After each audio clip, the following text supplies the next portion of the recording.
दिया, हड्डी हड्डी केवल रह गई। उसी हड्डियों को लेकर के इंद्र ने वज्र का निर्माण किया। वृत्रासुर के सामने जैसे ही इंद्र वज्र को लेकर के खड़े हुए, वज्र में भगवत दर्शन होने लग गया। तो क्या कहा वृत्रासुर ने? अहम हरे तव पादैकमूल दासानुदासो भवितास्मि भूयः मनः स्मरेता सुपतेर्गुणास्ते गृणीत वा कर्म करोतु कायः। वृत्रासुर ने कहा, हे प्रभु, एक निवेदन है। वज्र की ओर देख करके मन में भाव व्यक्त हो रहा है। भगवान, मैं आपका दास भले ना बन सकूं, दास इसलिए नहीं बन सकता क्योंकि मुझ में वह पात्रता नहीं है कि मैं दास बन जाऊं। लेकिन भगवान, एक ही निवेदन है कि आप अपने दास का दास मुझे बना लो, दासानुदास बना लो। हे प्राणनाथ, मेरी एक प्रार्थना है कि मेरा मन सदा आपका स्मरण करे, मेरी ये वाणी सदा आपकी महिमाओं का मंडन करे, गायन करे, और ये शरीर सदा आपकी सेवा में संलग्न रहे। वैष्णवों का यही चारों पुरुषार्थ हैं, यही उनका परम धर्म है। न नाकपृष्ठं न पारमेष्ठ्यं न सार्वभौमं न रसाधिपत्यम् न योगसिद्धेर पुनर्भवं वा समञ्जसत्वा विरह्यकांक्षे। वृत्रासुर ने कहा कि प्रभु, मुझे न तो स्वर्ग चाहिए, न मुझे मोक्ष चाहिए, न मुझे सार्वभौम चाहिए, न मुझे अष्टसिद्धियां चाहिए।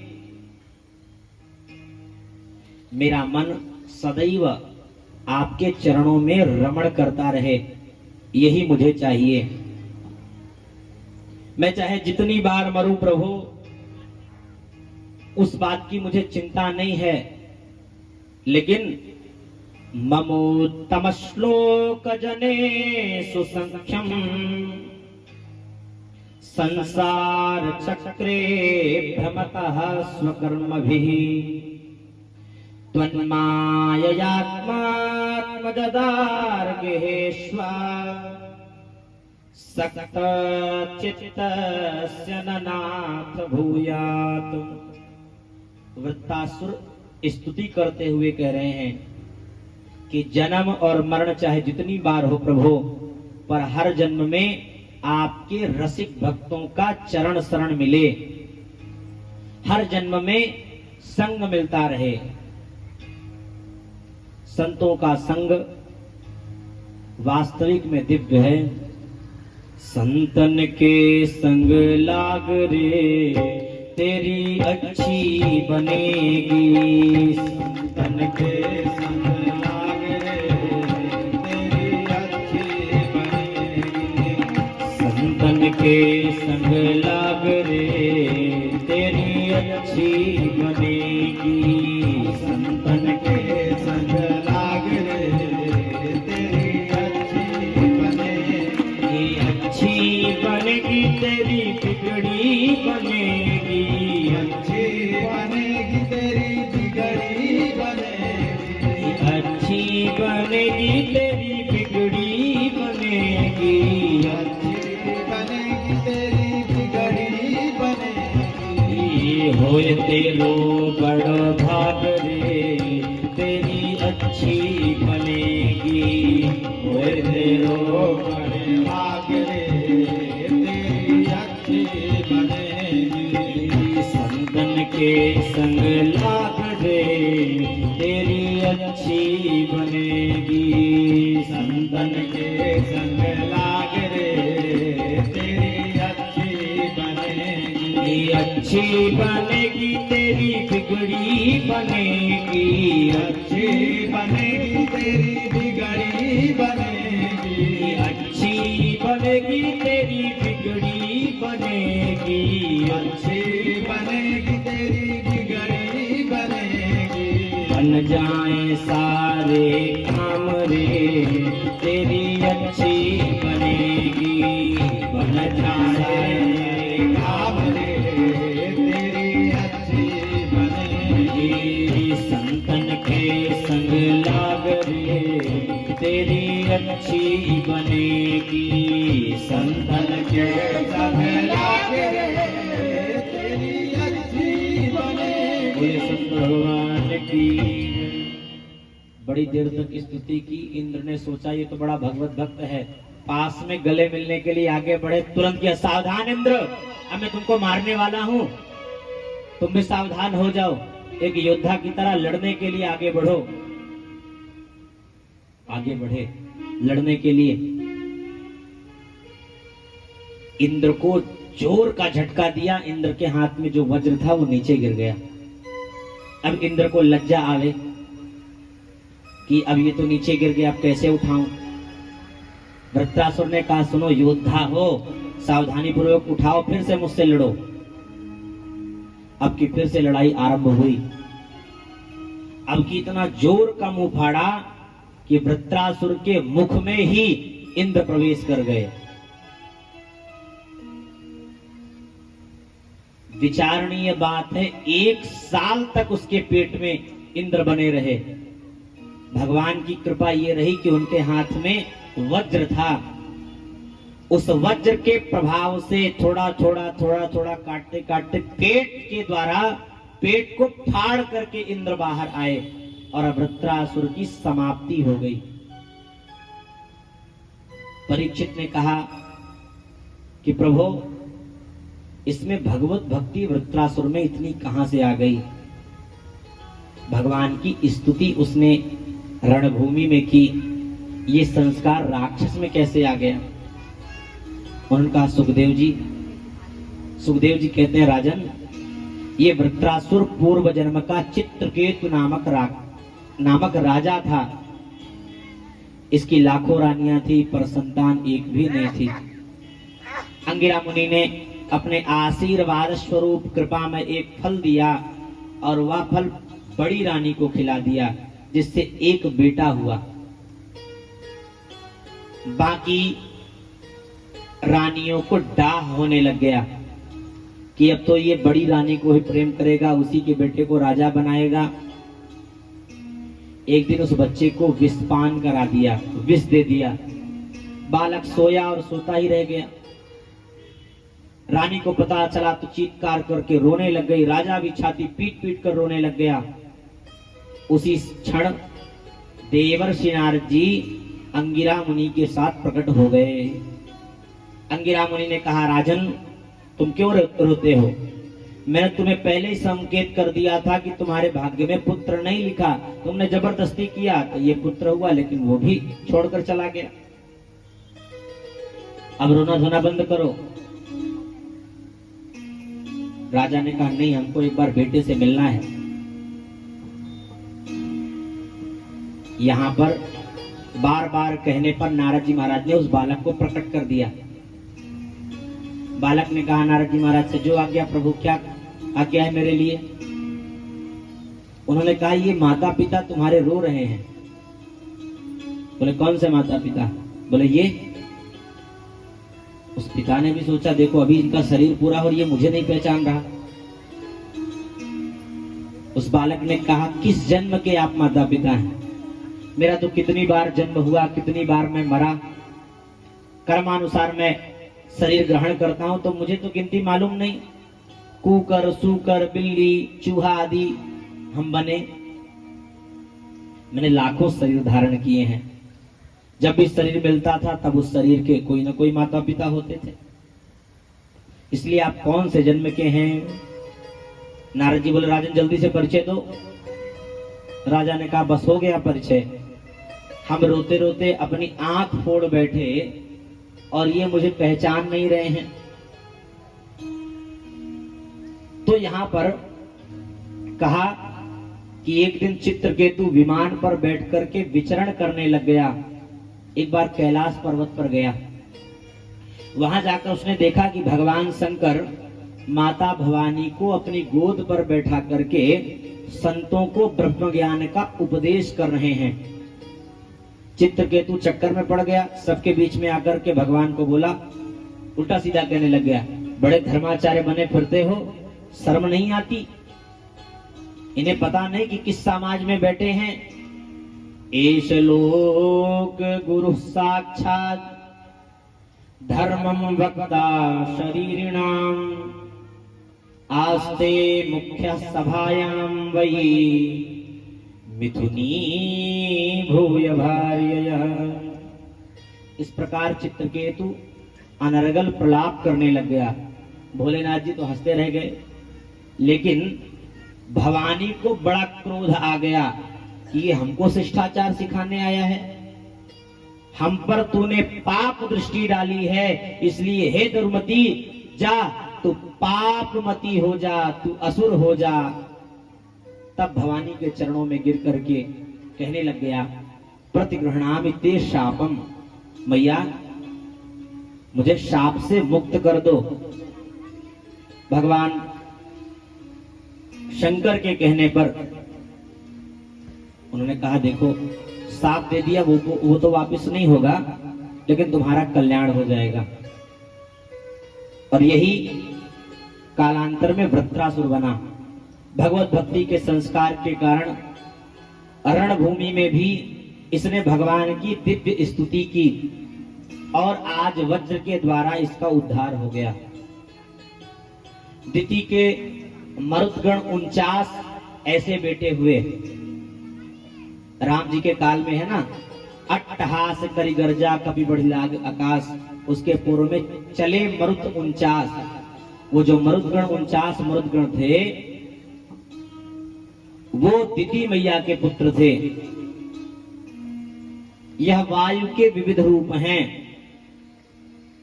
जानते हैं क्या हुआ? दिति मैया को कश्यप जी ने कहा कि देखो, गर्भ धारण करने पर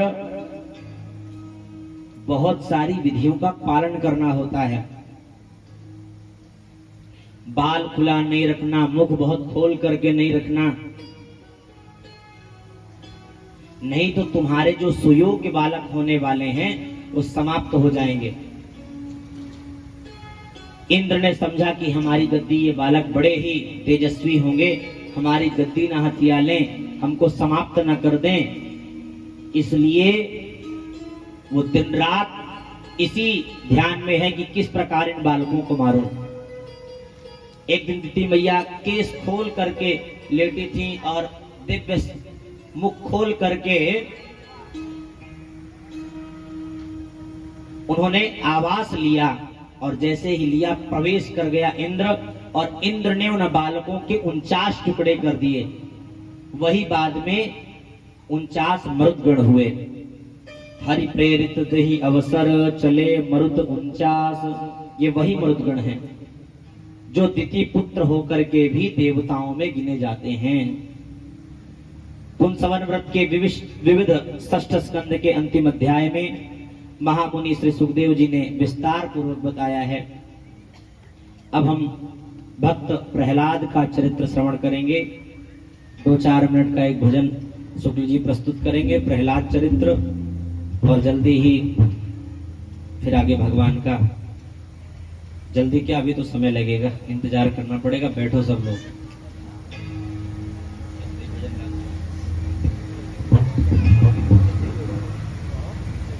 हो तेरी मंद मंद मुस्कनिया पे, तेरी मंद मंद मुस्कनिया पे बलिहार प्यार जो, बलिहार प्यार जो, बलिहार प्यार जो, बलिहार प्यार जो। तेरी मंद मंद मुस्कनिया पे, तेरी मंद मंद मुस्कनिया पे बलिहार प्यार जो, बलिहार प्यार जो, बलिहार प्यार जो, बलिहार प्यार तेरे नैन अजब मतवारे मटके हैं कारे कारे तेरे नैन अजब मतवारे मटके हैं कारे कारे तेरे नैन अजब मतवारे मटके हैं कारे कारे तेरे नैन अजब मतवारे मटके हैं कारे कारे तेरी मोर मुकुट लटकनिया पे बलिहार प्यार जो बलिहार प्यार जो बलिहार प्यार जो बलिहार प्यार जो तेरी मंद मुस्कनिया पे तेरी मंद मुस्कनिया पे बलिहार प्यार जो बलिहार प्यार जो बलिहार प्यार जो बलिहार प्यार जो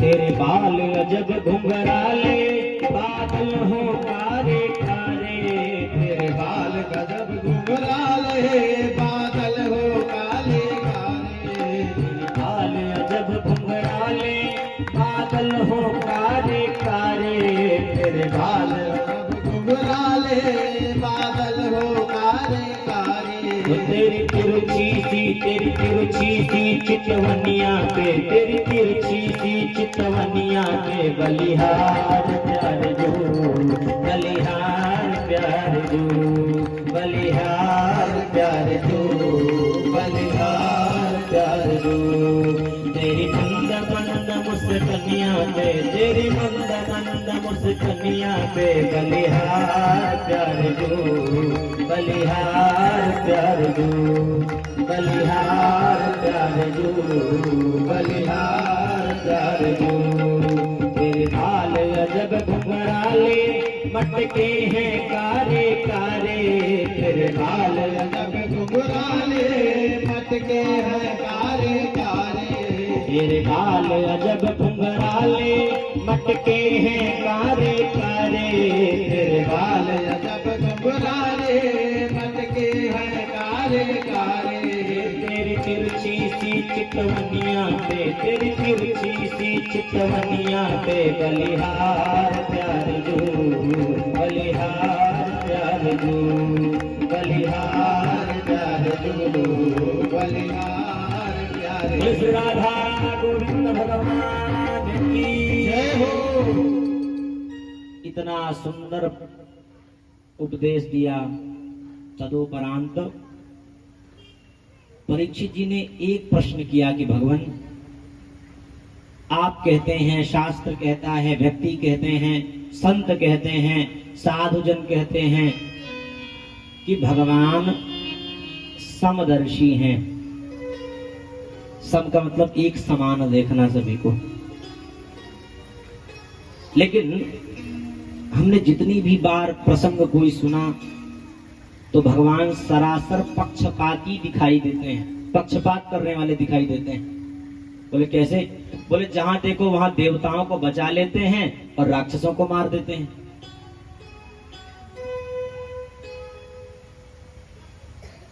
भगवान ने कहा देखो भाई सुखदेव जी भी देखिए सुखदेव जी महाराज भी साक्षात परमात्मा ही हैं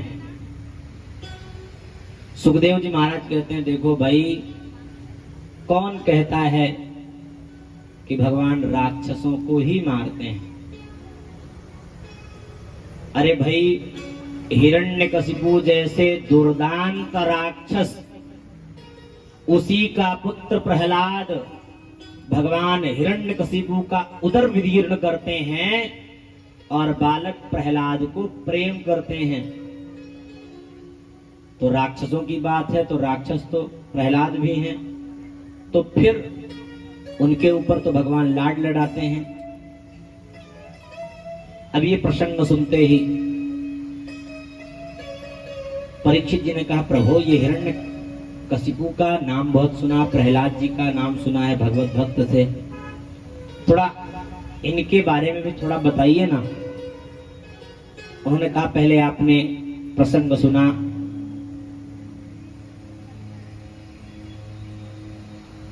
कि हिरण्याक्ष और हिरण्यकशिपु दो भाई प्रकट हुए। दो में से एक का वराह अवतार में भगवान वराह ने अपना प्राकट्य करके हिरण्याक्ष को तो समाप्त कर दिया।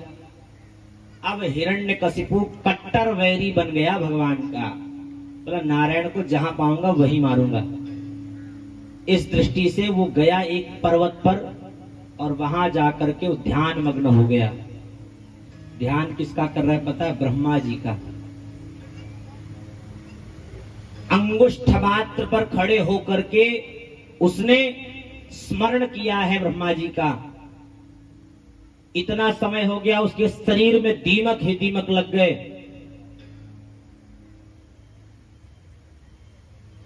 अब ब्रह्मा जी प्रकट हुए और कहा, बेटा तुमने इतनी दिव्य तपस्या की, वरदान मांगो, क्या चाहते हो? उसने कहा, हमको अमर बना दो। ब्रह्मा जी ने कहा, बेटा अमर तो हम नहीं बन पाए, तुमको कैसे बना दें? कुछ और मांग लो। तब हिरण्यकशिपु ने कहा, न तो मैं दिन में मरूं, न रात में मरूं, न अस्त्र से मरूं, न शस्त्र से मरूं, न ऊपर मरूं, न नीचे मरूं, 12 महीने के किसी महीने में ना मरूं, और आपकी बनाई हुई सृष्टि में किसी के द्वारा ना मरूं। इतने वरदानों की झड़ी लगा दी। ब्रह्मा जी ने कहा, भैया बस करो, ज्यादा हो गया। ब्रह्मा जी ने कहा, वैसे तो ताते में दुर्लभा पुंसाम यान वृणी से वरान मम तथापि वितराम्यंग वरान यद्यपि दुर्लभान। यद्यपि ये दुर्लभ वरदान हैं, लेकिन तुम्हारे जैसी तपस्या भी किसी ने नहीं की, इसलिए जाओ हिरण्यकशिपु, मैं तुम्हें ये सारे वरदान देता हूं। अब हिरण्यकशिपु को लगा मैं अमर हो गया, इतनी सारी हमने वरदानों को प्राप्त कर लिया, अब तो मुझे कोई मारने वाला नहीं है।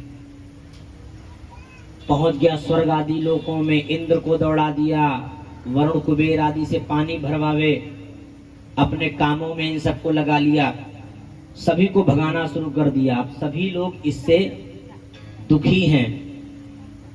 देवता लोग फिर भगवान के पास, देवताओं को जब समस्या होती तभी भगवान के पास भागते हैं।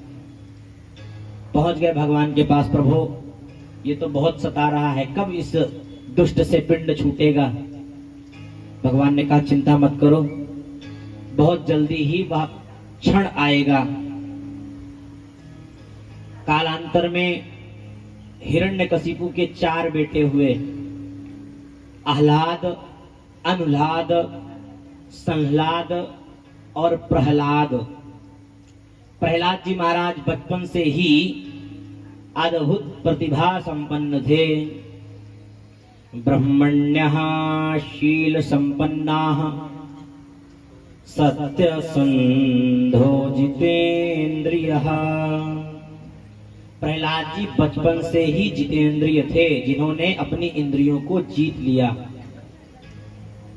लेकिन एक समस्या हो गई, बचपन से ही इनको टेढ़ी टांग वाले ने ग्रस लिया। आपके जीवन में ग्रहों की अनुकूलता प्रतिकूलता हो जाए तो ग्रहों की आराधना कर लो, राहु केतु लग जाए तो वो भी हट जाएंगे, उनकी शांति करवा दो। लेकिन ये कृष्ण रूपी ग्रह ये पहले तो किसी को लगता नहीं, और यदि किसी को लग जाए तो छोड़ता नहीं। कर्षयति कृष्ण, जो अकारण हठात आपके चित्त को अपनी ओर खींच ले वो कृष्ण हैं। तो बड़ी समस्या थी। प्रहलाद जी भगवत भक्त थे। इनको संड अमर्क नाम के गुरु के पास इनको पढ़ने के लिए भेज दिया। वह विद्यालय कौन सा है? हिरण्यकशिपु दानव विश्वविद्यालय। वहां पर राक्षसी वृत्ति पढ़ाई सिखाई जाती है। अब क्या हुआ, संडमर्क जी के विद्यालय में छोड़ दिया। एक दिन हिरण्यकशिपु अपने पुत्र से मिलने के लिए आया। एकदा सुरराट पुत्रम अंकमारोप्य पांडव पप्रच्छ कथ्यताम वत्स मन्यते साधु यद्भवान। बड़े प्यार से अपने पुत्र को हृदय से लगाया है और प्रीति पूर्वक प्रश्न किया कि बेटा आज तक तुमने कौन सी बढ़िया पाठ तुमने सीखा? प्रहलाद जी ने कहा बढ़िया पाठ सुनाओ पिताजी। उन्होंने कहा हाँ पढ़ाओ, बताओ। बोले तत्साधु मन्ये सुरवर्य देहिनाम सदा समुद्वेग्न धियाम सद्घात हित्वात्मपातं गृहमन्दकूपम् वनम गतो यद्धरिमाश्रयेत। पिताजी यह गृहस्थ जीवन एक अंधकूप के समान है। कुएं में कोई गिर जाए तो जल लेने के लिए कोई जाएगा तो आप आवाज लगाओगे तो वो सुनेगा और निकाल लेगा आपको। लेकिन अंधकूप, किसी जंगल में आप अकेले जाएं, ऊपर ऊपर काई हो, आपको पता ना चले, आप फिसल करके कुएं में, उसमें अंदर गड्ढा हो, उस कुएं में प्रवेश कर जाएं तो आप उस समय किसी को कितना भी आवाज लगाएं कोई सुनने वाला नहीं है। तो ये गृहस्थ जीवन एक अंधकूप के समान है। यदि इस अंधकूप से निकलना चाहते हो तो नारायण की उपासना करो। अब तो ये नाराज हो गया, मेरे दुश्मन की आराधना करने के लिए कह रहा है। उठा करके नीचे छोड़ दिया। पहले तो सोचा नन्हा सा बालक है, कुछ ना करूं इसको, लेकिन इसको जिसने सिखाया उसको बुलाओ, जाओ अपने गुरुजी को भेज दो। गुरुजी को बुलाया। क्यों, मेरे बच्चों को क्या सिखाते पढ़ाते हो? बोले गुरुजी, महाराज जी, आपने जो शिक्षा की नीति आपने प्रस्तुत की है उसी शिक्षा की नीति को हम पढ़ा रहे हैं। गा मतलब गणेश होता है और आपने कहा गा से गधा पढ़ाओ, तो हमने इनको गधा पढ़ाना शुरू कर दिया। तो मैंने कुछ नहीं पढ़ाया। अच्छा सुनो, आपकी तो इसने उल्टा सीधा बताया, अगली बार अगर इसने उल्टा सीधा किया तो तुम सबको समाप्त कर दूंगा। संडमर्क जी सावधान हो गए। उन्होंने सोचा कि हिरण्यकशिपु के गुलाब जैसी बगिया में ये प्रहलाद कांटे के समान कैसे पैदा हो गया। अब एक दिन ऐसा हुआ कि विद्यालय की छुट्टी हुई। महाभागवत श्री प्रहलाद जी महाराज गए। माता ने खूब स्नान करा के तैयार किया है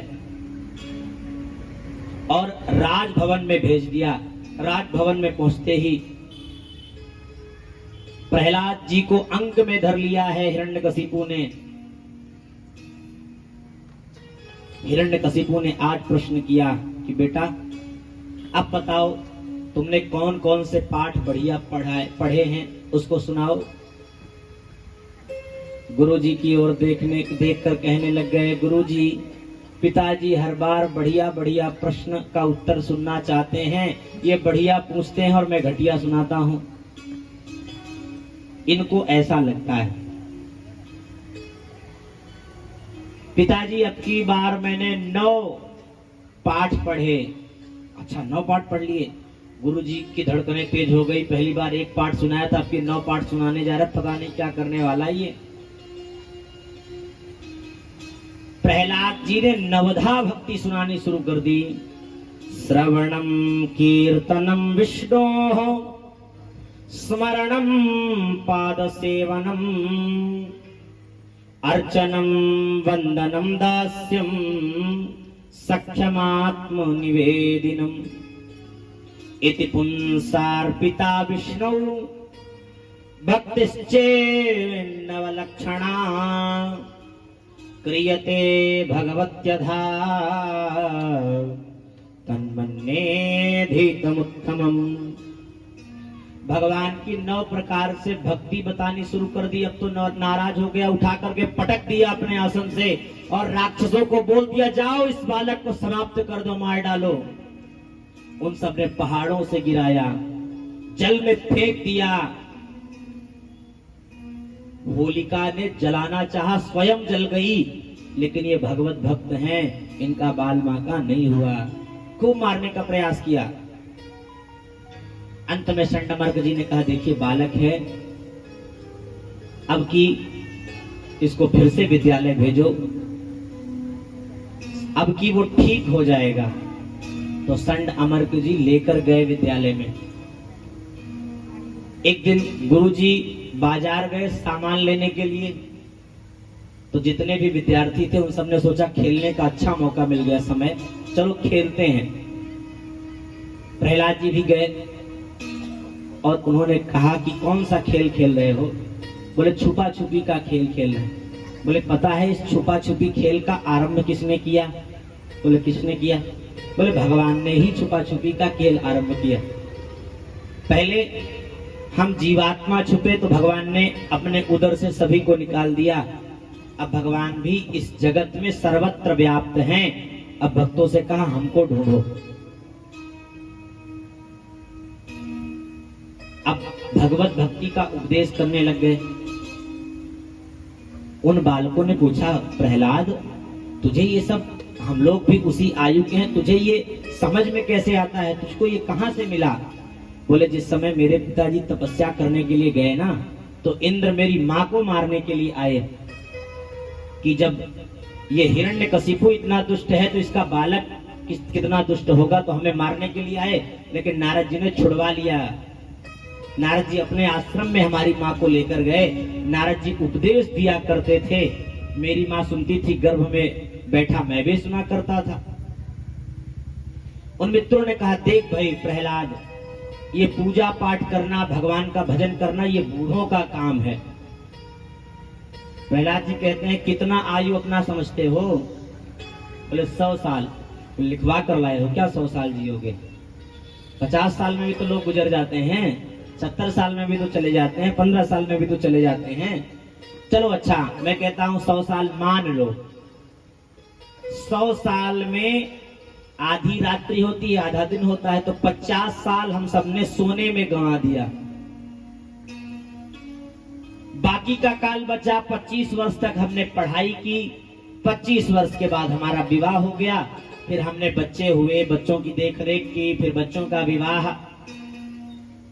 तो बूढ़े समय में जीवन भर जब भगवान का भजन नहीं किया, भगवान का नाम नहीं लिया, तो क्या अंत काल में क्या नाम निकलेगा? क्या कंठावरोधन विधौ स्मरणम कुतस्ते। जब कंठ से बोलने लायक कुछ रहेंगे नहीं, चित्त समझने लायक रहेगा नहीं, तो हम किसका नाम लेंगे, क्या करेंगे? तो अल्प आयु है जीव की, इसलिए अगर अपना कल्याण चाहते हो तो अभी से भजन शुरू कर दो। मित्रों ने कहा, देख भाई प्रहलाद, तू मेरा सरदार, हम सब तेरे सैनिक, जैसा तू चाहेगा वैसा हम करेंगे। तो प्रहलाद जी ने कहा, आओ मेरे साथ मिलकर के भगवान नाम भजन करो।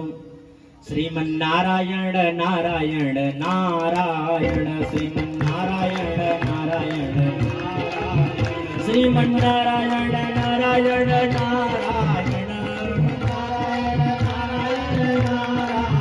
भगवान नारायण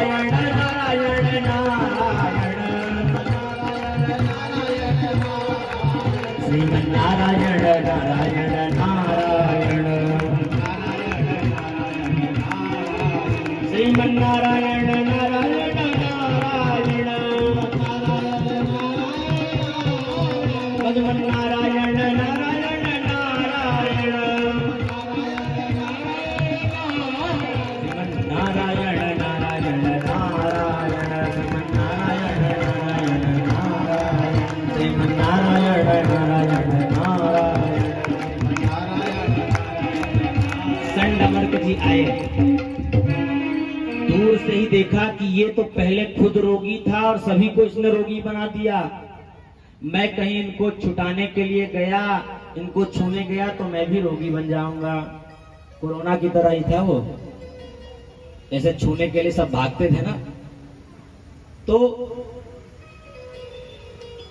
दौड़ करके संडमर्क जी हिरण्यकशिपु को बुलाने के लिए चल पड़े। हिरण्यकशिपु से बातें बताई, हिरण्यकशिपु ने तलवार उठाई और दौड़ पड़ा।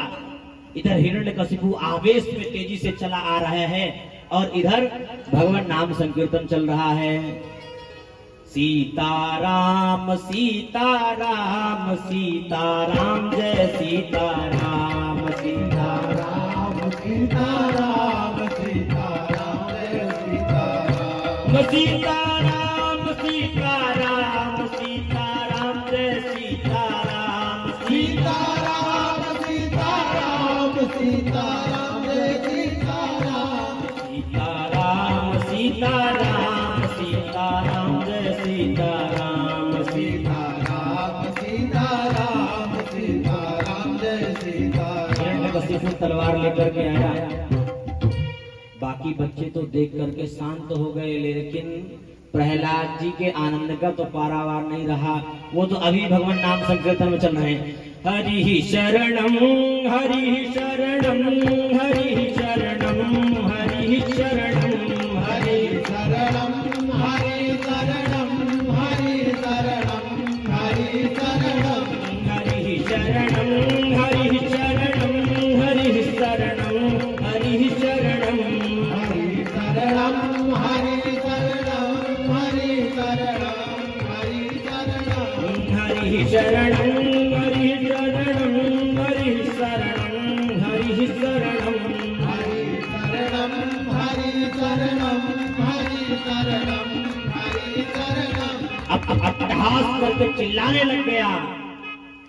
एक कुलांगार प्रहलाद, हे दुर्विनीत मंदात्म कुल भेद भेद कराधम, ए दुर्विनीत प्रहलाद, तू इतना दुष्ट है, तूने मेरे शत्रु का स्मरण किया है, तू मेरे शत्रु की शरणागति चाहता है, तू बता तेरा वो देवता कहां है, आज मैं उसको समाप्त कर दूंगा।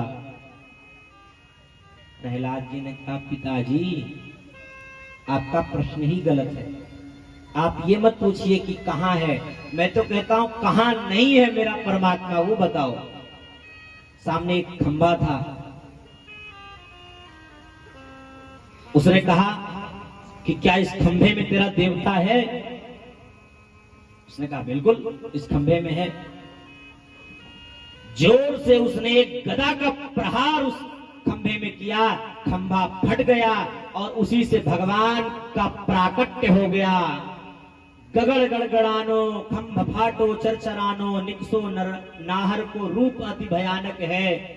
गगड़ गड़गड़ावे दसन जीभ लप लपावे चितवत सरोज मानो अंग जात खानो है। नृसिंह भगवान का प्राकट्य हो गया। बोलिए नृसिंह भगवान की। नृसिंह भगवान को देखते ही दैत्य मूर्छित हो गए। हिरण्यकशिपु अपना ढाल तलवार संभालने लग गया। मध्याह्न 12 बजे भगवान नृसिंह का प्राकट्य हुआ। युद्ध छिड़ गया, खेल आरंभ हो गया। मानो पक्षीराज गरुड़ छोटे मोटे सर्प के साथ क्रीड़ा करने लग गए। अब देवता लोग ऊपर से देख देख करके कह रहे हैं, प्रभु जल्दी करो, इसको समाप्त करो, सूर्यास्त हो जाएगा तो इनका बल बढ़ जाएगा। भगवान ने क्रोधित होकर के हुंकार भरी, सारे देवता डर गए। भगवान ने तुरंत उठा करके पटक करके अपने गोदी पर रख दिया हिरण्यकशिपु को। और बीच देहरी में जाकर के बैठ गए भगवान। हिरण्यकशिपु के हाथ पैरों को इतनी जोर से जकड़ लिया कि ढाल और तलवार ये सब नीचे गिर गए, अपने आप हाथ से खिसक गए। हिरण्यकशिपु ने कहा, प्रभु गिर गए तो क्या हुआ, मैं मरने वाला नहीं, ब्रह्मा जी के वरदानों ने हमें अमरत्व प्रदान कर दिया। बोले कैसे? बोले मैंने वरदान प्राप्त किया है कि न मैं ऊपर मरूं न नीचे मरूं। बोले बेटा तू न ऊपर है न नीचे है, बीच देहली में है और मेरे जंघे पर तू है। उन्होंने कहा फिर क्या हो गया, मेरे पास और वरदान है। बोले कौन सा? बोले ना अस्त्र से मरूंगा न शस्त्र से मरूंगा। भगवान ने कहा देख भाई ये मेरे लंबे लंबे नाखून है ना तो ये अस्त्र है न शस्त्र है, लेकिन तुझे मारने के लिए पर्याप्त है। आगे उसने कहा कि देखो प्रभु न दिन में मरूंगा न रात में मरूंगा। उसने कहा न दिन है न रात है, ये सूर्यास्त है, ये सायंकालीन की वेला है। तो बोले न मैंने एक और बात कही थी कि न मैं मनुष्य से मरूंगा न मैं जानवर से मरूंगा। भगवान ने कहा देखो भाई मैं नर भी हूं और सिंह भी हूं, मैं नृसिंह हूं। अब घबरा गया, वरदान इतना मांगा था ये सब छूटते चला जा रहा है। आगे कहा कि ब्रह्मा जी की बनाई हुई सृष्टि में किसी भी व्यक्ति से ना मरूं। बोले बेटा ब्रह्मा जी को भी बनाने वाला मैं हूं। बोले एक अभी और है। बोले 12 महीने के किसी भी महीने में ना मरूं। भगवान ने कहा 13वां महीना अधिक मास तेरे लिए ही स्पेशल बनाया है, तुझे समाप्त करेंगे तो चिंता क्यों लेता है। देखो भगवान ने ब्रह्मा जी के समस्त वरदानों का भी रक्षण किया। भगवान चाहते तो किसी भी रूप में आकर मार देते, लेकिन भगवान ने ब्रह्मा जी के समस्त वरदानों की भी रक्षा करते हुए अंत में पकड़ करके हिरण्यकशिपु का पेट फाड़ दिया, नाखून से सब जितने भी अंदर उसका वो था सब कुछ खींच लिया और भगवान ने माला बना ली। उधर देवताओं ने सोचा हिरण्यकशिपु समाप्त हो गया, चलो स्तुति करें। ब्रह्मा जी सामने आए तो जोर से भगवान ने हुंकार भरी, डर करके भाग गए। इंद्र आदि डरने लग गए, जब ब्रह्मा जी की बात नहीं सुन रहे हैं तो मेरी क्या सुनेंगे। अंत में सभी ने क्या किया, लक्ष्मी जी से निवेदन किया कि भगवती लक्ष्मी ही अर्धांगिनी है, वही जाकर के मना सकती हैं। पति कितना भी क्रोधित हो, पत्नी थोड़ा सा जाकर के भाव स्वभाव परिवर्तित करे, पति शांत हो जाते हैं। तो लक्ष्मी जी खूब श्रृंगार करके थाली सजा करके आई हैं। सोचा कि मैं मना लूंगी। जैसे ही गए भगवान, फिर से भगवान ने अपना नृसिंह रूप जैसे ही दिखाया, थाली फेंक करके दैया मैया करते भाग गए। सबने विचार किया कि देखो जिस बालक के कारण भगवान ने यह रूप लिया है, अब यही बालक जाकर के भगवान की स्तुति करेगा, तभी भगवान का कोप शांत होगा। प्रहलाद जी महाराज अब पहुंचे हैं। प्रहलाद जी महाराज को देखते ही भगवान ने अपने अंक में भर लिया। प्रहलाद जी महाराज के सिर को चूमते हुए भगवान कह रहे हैं, बेटा प्रहलाद मुझे क्षमा कर दे, तू मेरा ऐसा भक्त है जिसको मेरे कारण बहुत यातनाएं सहन करनी पड़ी, मैं बहुत देर से आया, उसके लिए मैं क्षमा चाहता हूं। भगवान का वह विराट रूप है, वह अद्भुत रूप है, सब डर रहे हैं, लेकिन प्रहलाद जी डर नहीं रहे हैं, स्तुति कर रहे हैं। नमो नतोऽस्म्यनन्ताय दुरंत शक्तये विचित्र वीर्याय पवित्र कर्मणे विश्वस्य सर्ग स्थिति संयमान गुणैः स्वलीलया संदधते व्ययात्मने। भगवान ने एक प्रश्न पूछा कि बालक मुझे एक बात बता, यहाँ मेरी पत्नी भी मुझसे डर रही है, सारे देवता मुझसे डर रहे हैं, लेकिन तू मुझसे क्यों नहीं डर रहा है। प्रहलाद जी महाराज ने कहा, प्रभु आप मेरे पिता हैं, मेरे पिता नहीं आप जगत पिता हैं। एक बात बताइए प्रभु, शेर से पूरे जंगल में सभी जानवर डरते हैं कि नहीं डरते हैं, लेकिन शेर का बच्चा क्या शेर से डरता है क्या? नहीं डरता। शेर का बच्चा अपने पिता के गले में लपट जाए, पीछे लटक जाए, आंख का नाक नोचने लग जाए तो वो नहीं डरता। न्यायाधीश न्यायालय में न्यायाधीश हैं, हजारों लोगों से डरते हैं, कहीं ये कोई ऐसा वो न सुना दे। लेकिन वही न्यायाधीश जब अपने घर में आ जाता है तो उसका पोता कहता है दादाजी गधा बन जाओ, दादाजी घोड़ा बन जाओ, तो वो न्यायाधीश जो बाहरी सभी लोगों को गधा घोड़ा बनाते फिर रहे थे उनको गधा घोड़ा बनना पड़ रहा है। तो प्रभु आप मेरे पिता हैं, आपसे मुझे डर कैसे लग सकता है। भगवान बहुत प्रसन्न हुए। हरे राम राम राम हरे हरे, हरे कृष्ण कृष्ण कृष्ण हरे हरे, हरे राम राम राम हरे हरे, हरे कृष्ण कृष्ण कृष्ण हरे हरे, हरे राम राम राम हरे हरे, हरे कृष्ण कृष्ण कृष्ण हरे हरे, हरे राम राम राम हरे हरे, हरे कृष्ण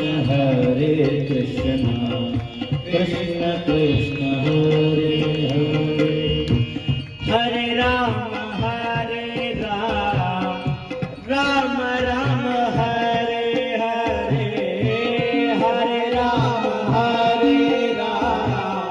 राम राम हरे हरे, हरे कृष्ण कृष्ण कृष्ण हरे हरे, हरे राम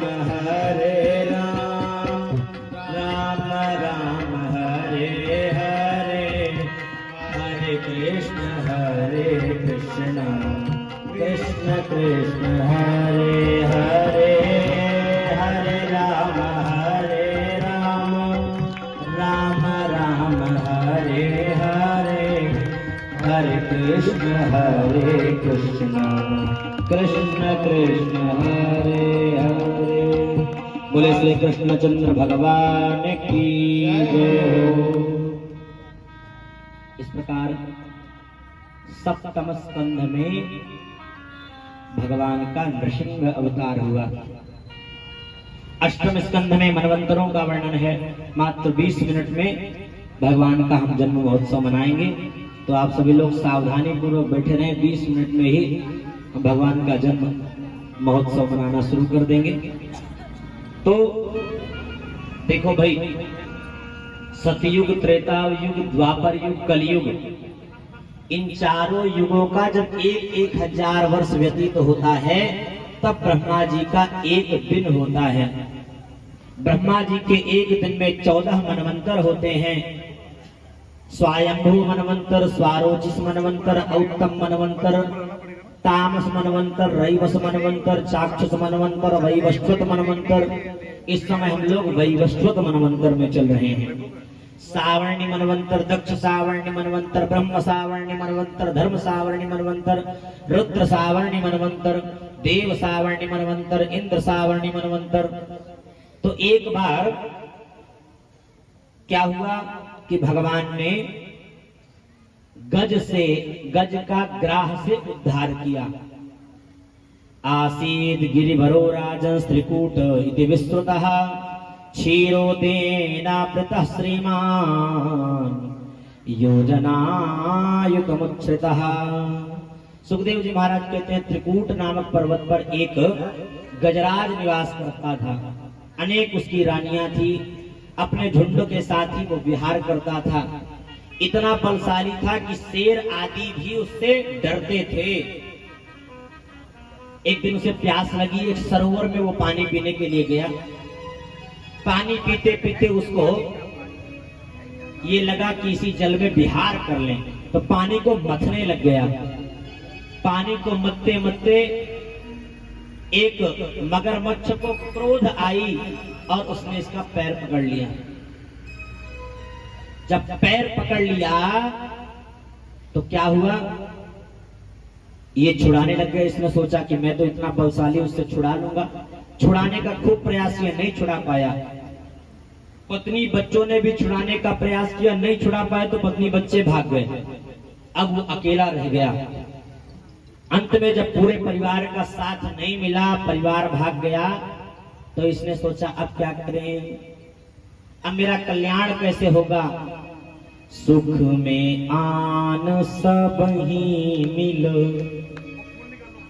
बैठत रहत चहु दिस घेरे। विपद पड़ी सब ही संग छाड़त, को न आवत नेरे। कोई पास में नहीं आ रहा है। अंत में उस गजेंद्र ने समझ लिया कि अब मेरी रक्षा नहीं होगी। भगवान का स्मरण करने के लिए उद्यत हुआ, लेकिन किसी भगवान का नाम नहीं ले रहा है। ओम नमो भगवते तस्मै यते तच्चिदात्मकं पुरुषाय बीजाय परेशाय विधिमहि। गजराज बोला, हे जो समस्त जगत का मूल कारण है, जो समस्त जगत का पालन सृजन और संहार करता है, उस परम तत्व को मेरा प्रणाम है। पर वह कौन है, किसी का नाम नहीं लिया। ब्रह्मादि देवता ने सोचा कि भाई मेरा नाम लेगा तब तो इसके पास जाएंगे, नहीं नाम लिया। तो अंत में क्या किया, भगवान ने सोचा जो किसी को मान्य ना हो मुझे मान्य होता है। भगवान गरुड़ पर आरूढ़ होकर के भगवान चल पड़े हैं, और भगवान ने पहुंच करके चक्र छोड़ा और सीधे वह ग्राह उसका कल्याण किया। अब वह गजराज छूटा। मानो भगवान ये बताना चाहते हैं कि देखो, मुझे जो भजे अथवा ना भजे, मेरे भजने वाले भक्त को जो भज ले, सबसे पहले कल्याण मैं उसका करता हूं। मेरे भक्त प्यारे संत का जो चरण पकड़ ले, संत का तो कल्याण मैं करूंगा ही करूंगा, लेकिन सबसे पहले उनके चरणों को जिसने पकड़ लिया, हम उसका कल्याण करेंगे। तो एक भगवान का अवतार ये हुआ। एक भगवान का अवतार हमने कल आप सभी को मोहिनी अवतार सुना दिया था। मोहिनी अवतार के बाद में हमने कल वामन अवतार को भी बता दिया था कि भगवान वामन का प्राकट्य हुआ और उन्होंने तीनों लोगों को वापस किया। अब हम लोग नवम स्कंध में प्रवेश करते हैं। नवम स्कंध में हमारे श्री राम जी आते हैं। देखिए, बीच में जो माताएं बैठी हैं, आप लोगों से निवेदन है बीच का थोड़ा सा रास्ता छोड़ दें। भगवान का आगमन उधर से होगा और थोड़ा इधर हो जाएं, आगे की तरफ थोड़ा माताएं बढ़ जाएं।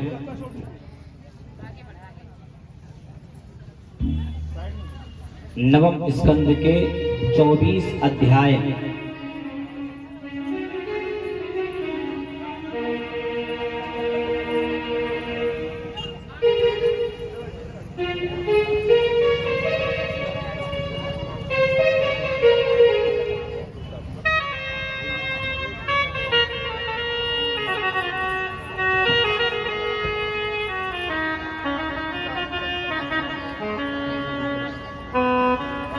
देखिए,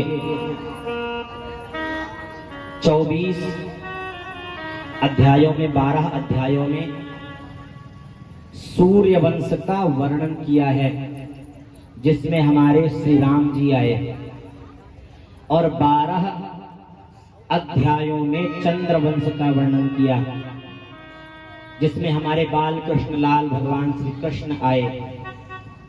श्री सुखदेव जी महाराज ने कहा, परीक्षित अब हम तुम्हें सूर्य वंश का वर्णन सुनाते हैं, परंतु बहुत विस्तार से सुनना संभव नहीं है, क्योंकि विस्तार पूर्वक यदि सूर्य वंश की चर्चा की जाए तो 100 वर्षों में भी पूरी नहीं हो सकती।